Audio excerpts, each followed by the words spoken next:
Déclaration des candidats à l'élection présidentielle relative aux résultats provisoires du premier tour.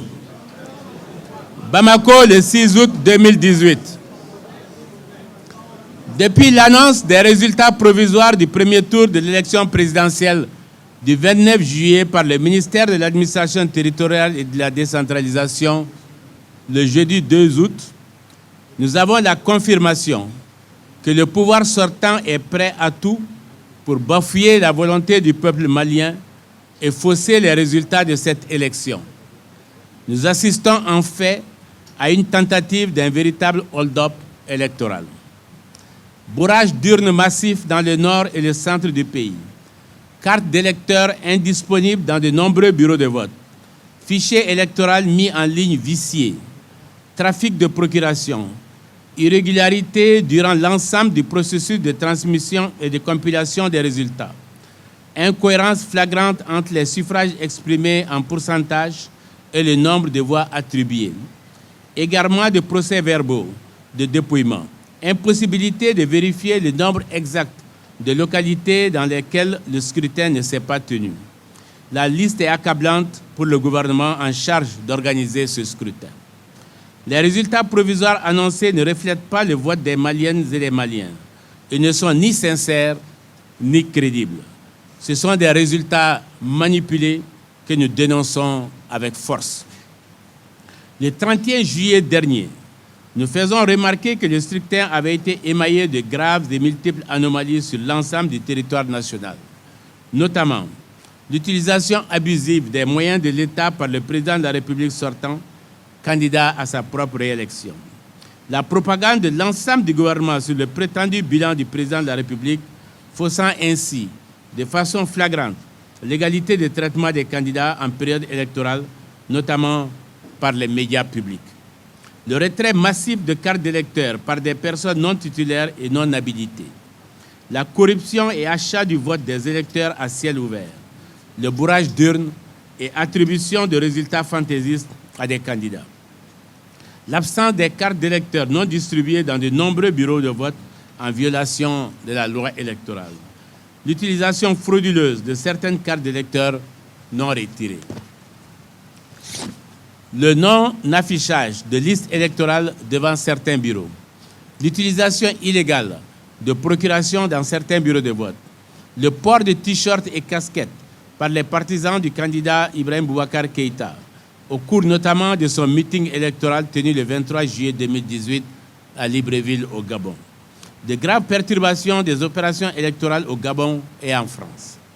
Outre les recours en annulation déposés auprès de la Cour constitutionnelle par plusieurs candidats unis et solidaires, déterminés et résolus, nous exigeons le recomptage contradictoire des voix et la publication des résultats bureau de vote par bureau de vote. La publication de la liste exhaustive des localités et des bureaux de vote où le scrutin n'a pas pu se tenir et du nombre d'inscrits concernés. Tant que cette liste n'est pas connue et vérifiée par les missions d'observation, le pouvoir peut, en toute impunité, produire des résultats dans les bureaux de vote officiellement ouverts, mais dans lesquels les électeurs ne s'y sont pas rendus, faute de sécurité. Une clarification sans ambiguïté de la communauté internationale et du ministère de l'Administration territoriale et de la décentralisation au sujet du fichier électoral mis en ligne par la délégation générale aux élections, la DGE. Une vérification contradictoire du logiciel de compilation qui échappe à tout contrôle et que les différentes missions électorales d'observation n'ont pu véritablement auditer malgré les engagements pris lors de la rencontre avec le Premier ministre le 28 juillet dernier. La publication du rapport de la CENI sur le premier tour, la publication de la situation réelle du vote par procuration. Solennellement et dans un esprit de responsabilité, nous en appelons donc à la mobilisation et au rassemblement du peuple malien pour faire échec à ce qui se trame, un coup d'État électoral. Le Mali mérite mieux que cette comédie électorale sur fond de fraude à huis clos. Les Maliennes et les Maliens ont droit à la vérité des chiffres.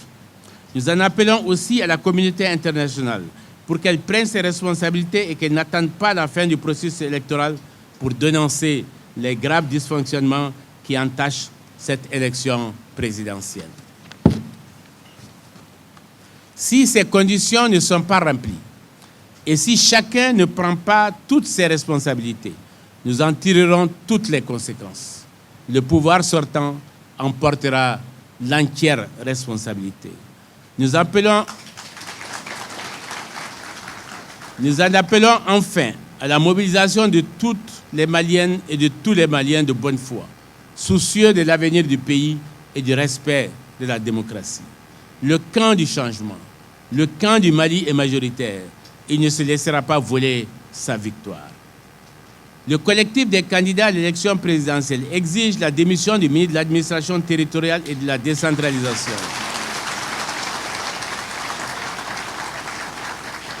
Principal responsable du hold-up électoral.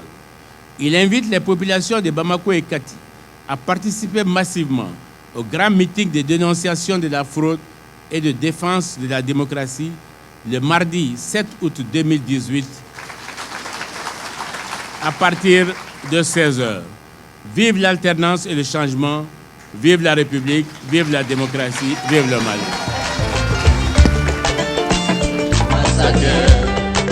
Mali demande